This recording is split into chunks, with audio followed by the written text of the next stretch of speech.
Repair ಮಾಡ್ತೀವಿ, gas repair ಮಾಡ್ತೀವಿ, ಒಲೆ ರಿಪೇರ್ ಮಾಡ್ತೀವಿ.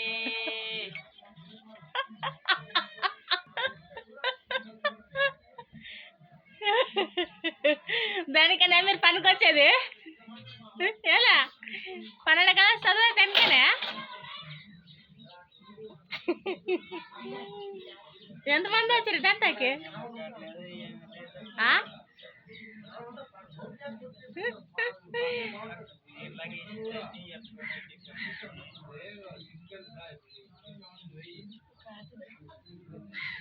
రిపేర్ చేసే మీరు రిపేర్ చేస్తుంటే మా వాళ్ళు ఆ రిపేర్ చేస్తుంటాడండి.